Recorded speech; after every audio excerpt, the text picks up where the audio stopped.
And so you've talked about energy a few times, and I think I've spoken to lots of people about different kinds of hippie shit. And they use the word energy in slightly different ways. And, and sometimes the word energy kind of picks up a bit of an alarm for me of like, well, what do you actually mean by that? So when you say energy, what do you mean? So obviously working with animals, it's non-verbal. I get a lot of non-verbal children who come to me.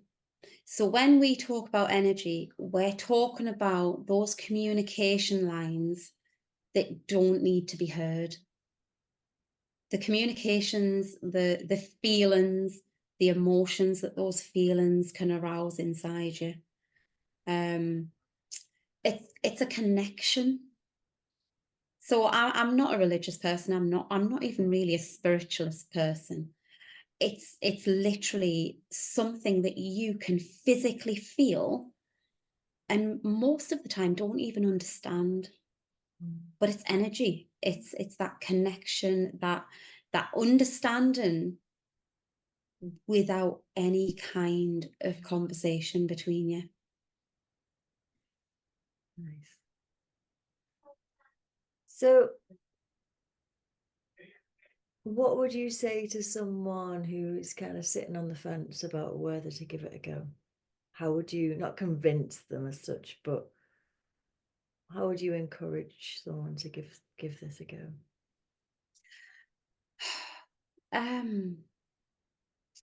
Do you know, I don't think I encourage anyone to do this. I Oh, think if someone asks me about it, if someone asks me what I do or what could they do if they came to our facility, once I start talking about the horses, that energy from the herd comes from me. It drives through me. And once we've had a 10 or 15-minute conversation, I find that most people want to come and try it.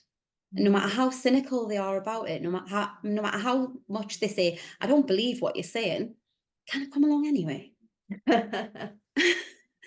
I'm going to come and just to prove you wrong. yeah. And yeah, I honestly, I mean, one of my biggest business fails is I don't advertise. I have a group where people are drawn to my group. They're invited by friends. It's word of mouth. I don't have any promotional anything. And I get wrong for it all the time. But you know what? I don't advertise and I tick over great. And the funders find me and they come and they say, look, we've got this funding pot that we think that you should apply for because we've seen the positive impact you've had on other children and we want you to have that positive impact on more. Brilliant. That's amazing. And so in terms of that positive impact, I know you've talked about people coming back again and again.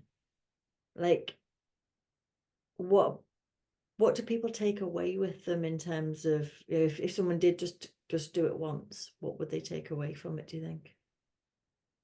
So a one-off come in and meet our herd and spend some time with them.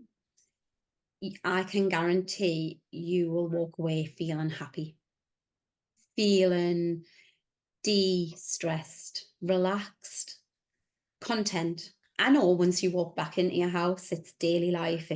But that journey from walking through our gates to back into your daily mindset, that little bit of space, you will feel the happiest and most content that you've felt in a very long time. Wow. Yeah. And that sounds like a promise that couldn't be held, but it Yeah, is. that's how And I'm it's not thinking. me. I'm not saying that I'm going to do that. I can't do that for you. It's got nothing. Literally, all I do is make sure you're safe while you're on my facilities. They do it. Their energy, their connection, their intense positivity, just that calm. It's like It's like the feeling of being a part of the perfect family. Everyone wants the perfect family, and none of us have it. You walk into a herd that are kept naturally, and that's what that is. That is a perfect family. I've got 13 horses who were brought together from all different backgrounds of life. I only actually have 2 who are related. So it's kind of like a big step family with aunties and uncles and brothers and sisters, but nobody's blood related, and yet they work in unison. So my little foal that came along this year, he was very poorly. He was a rescue. We weren't sure whether he was going to survive. He spent the first 4 weeks separate from the rest of the horses while we cared for him to get him back to health. And I went up to the fields one day, and he'd broke in to the actual paddocks. Now this little thing is absolutely tiny compared to everybody else. And I got there and he's in the paddock with these 13 horses. And I thought, oh my God, I hope he's okay. And I spent the next 5, 6 hours watching each one of those horses who had never physically met him before take time babysitting him.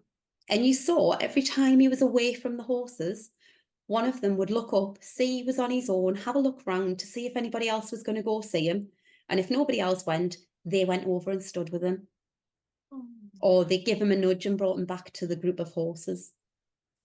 So this little stranger, they just straight away, non-judgmental, just no question. Right, you are a part of us now and we're going to care for you. And that is what they give to the humans who come and join them as well. And big life lessons then. Very big life lessons.